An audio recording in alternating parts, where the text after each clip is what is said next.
देश की 33% महिला, जो अभी लगभग पुरुषों के बराबर है, उसमें 33% महिला लोकसभा और राज्य विधानसभा में, सभी राज्यों के विधानसभा में आरक्षण होंगे, वो उसमें प्रत्याशी बनेंगी। और अपने यह प्रत्याशी बनने का जो स्वरूप है, इसमें हमारे यशस्वी प्रधानमंत्री जी का कहना है कि महिलाएं अपने भाग्य का फैसला खुद उस सदन में बैठ के करेंगी, क्योंकि उनके पास जीवन का अनुभव है, उन्होंने झेला है, उन्होंने आंगन से लेकर के समाज के बीच में, चाहे वो स्वास्थ्य को लेकर, पोषण को लेकर, सुरक्षा को लेकर, सम्मान को लेकर, सशक्तिकरण को लेकर, उनके पास जो विजन है, जो उन्होंने देखा है, इसलिए वो उसमें इम्प्लीमेंट ज़्यादा अच्छा से कर सकेंगे। हमारे प्रधानमंत्री जी ने महिलाओं के लिए जितनी भी योजनाएं दिए हैं, आप उजाला योजना ले लीजिए, उजाला योजना से मुद्रा योजना, सुकन्या समृद्धि योजना, इसके साथ साथ आज आप देखेंगे अभी कुछ दिन पहले ही स्वस्थ नारी सशक्त समाज,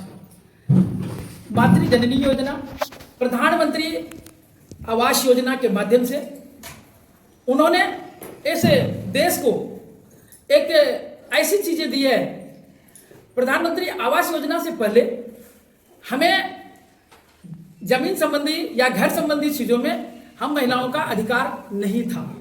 वो पुरुषों के नाम से होता था। लेकिन यह वेदना को भी उन्होंने खत्म किया और लगभग 70 से 80% जो प्रधानमंत्री आवास बनाए गए हैं, उसमें महिलाओं के द्वारा, महिलाओं के नाम से समर्पित किए गए हैं। इसलिए यह मैं कहना चाहती हूं कि हमारे प्रधानमंत्री जी महिलाओं के प्रति, महिलाओं के लिए चिंतनशील है, और इन्हीं का परिणाम है कि अभी विशेष सत्र बुलाकर 16 से 18 तक नारी शक्ति बंधन अधिनियम में अपनी मुहर लगाएंगे, और यह अधिनियम आने वाले 2029 के चुनाव से इम्प्लीमेंट किया जाएगा। मैं यह भी बताना चाहती हूं कि परिसीमन में लोकसभा में 816, जिसमें कि अगर 33% हम लेते हैं तो 273 महिलाएं उस सदन में बैठेंगी, और पूरे देश के हर एक राज्य में भी अपनी 33% भागीदारी निभाएंगी। अभी जो मैं देख रही थी कि अन्य राज्यों में, अगर पूरे राज्य को मैं मिला के समाहित करती हूँ तो देखती हूँ कि 8 से 10% महिलाओं की राजनीतिक भागीदारी रही है, जो बहुत कम है। यह देश माताओं को, बेटियों को, बहनों को सम्मान का देश है। यह दुनिया के नक्शे में, मैं वैश्विक देशों की गणना ले रही थी तो मैंने पाया कि 20 से 22% महिलाएं ही अपनी भागीदारी सामाजिक क्षेत्रों में, राजनीतिक क्षेत्रों में निभा पाई है। जबकि हमारा जब 33% आरक्षण अधिनियम इंप्लीमेंट होगा, तभी यह देश जो विकसित देश की श्रेणी में 2047 तक, जिनके रचना हमारे आदरणीय प्रधानमंत्री जी ने किए हैं, वो सफल होगा, और वो महिला नेतृत्व ही इसको सुंदर रूप दे पाएगी, ऐसी कामना हमारी भी है और हमारे प्रधानमंत्री जी की भी है। 10 करोड़ महिलाएं एसएचजी ग्रुप के माध्यम से सशक्त हुई है।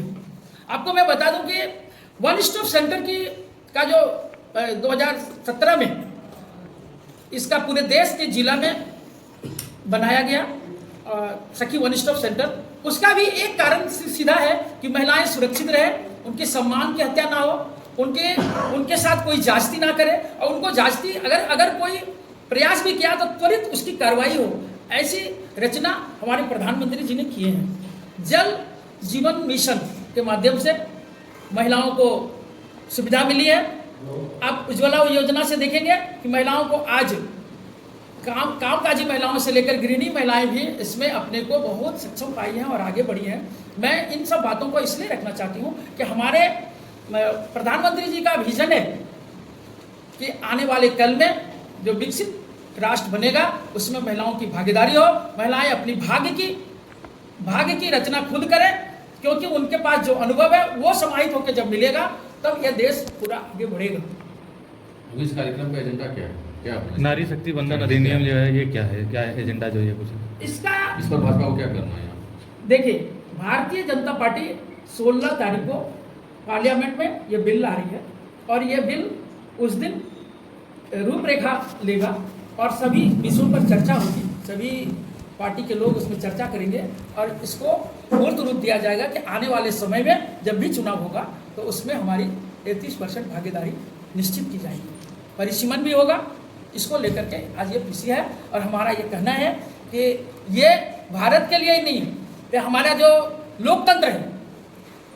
इसकी रक्षा, संविधान की रक्षा, संविधान में दर्ज था 27 साल से 2010 में यह बिल पहले आया था।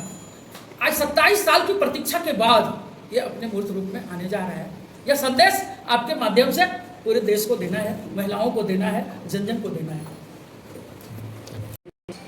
हमारी पूर्व महिला आयोग की सदस्य हमारी दीदी, बड़ी दीदी मौजूद है यहाँ पर। हमारे द्वारा चलाया जा रहा है पूरे प्रदेश में, अभी हम लोग के द्वारा चलाया जा रहा है हमारे प्रदेश अध्यक्ष और राष्ट्रीय नेतृत्व के द्वारा कि हमारी जो नारी शक्ति बंधन अधिनियम जो पारित होने वाली है, कानून बनने वाली है, जो कानून को पालन करना है वो बनने वाली है, पारित होने वाली है 19 तारीख को। तो उसके अंदर जो व्यवस्था है हमारी जो पूरे देश में नारी है उनको बताने के लिए सारी जगह पर हमारे जितने भी हमारे लोग लगे हुए हैं, पूरे हमारे टीम के लोग लगे हुए हैं और हमारी दीदी को भेजा गया था यहाँ मुख्य अतिथि के तौर पर पीसी करने के लिए। मैं इनके बहुत बहुत आभारी हूँ और सबसे पहले तो मैं मोदी जी की आभारी हूँ कि आज हमारी महिला बहन को पूरे देश में मौका मिल रहा है। कि पहले तो मौका मिला था पंचायती राज में बहन लोग को कि हमारी जो बहन गाँव में समाज में सिमट कर रहती थी, तो आज पंचायती राज होने के कारण हमारी महिला बहुत फ्रंट पर आई है। और आज अगर लोकसभा, विधानसभा और राज्यसभा में अगर 33% हमारी बहन को मिल रहा है, चाहे वो कोई भी पार्टी संगठन, लेकिन वो तो है कि महिला सीट रिजर्व है, तो सभी बहन को मौका मिलेगा और वो जो है अभी राष्ट्र में हित में और अपने राज्य को चलाने में, देश को चलाने में भागीदारी निभाएगी और कदम से कदम मिला के चलेगी देश को आगे बढ़ाने में, राष्ट्र को आगे बढ़ाने में। इसके लिए मैं मोदी जी को और पूरे जो कैबिनेट है उनका मैं आभार प्रकट करती हूँ कि आज हमें ये मौका दिया। ये स्वर्णिम अक्षर से लिखा जाएगा हमारे इतिहास में कि इनके द्वारा आज जो 33% है महिलाओं को मिला है भागीदारी। मैं बहुत बहुत आभारी और मैं देश के प्रधानमंत्री जी का और हमारे संगठन मंत्री जी का और हमारे सभी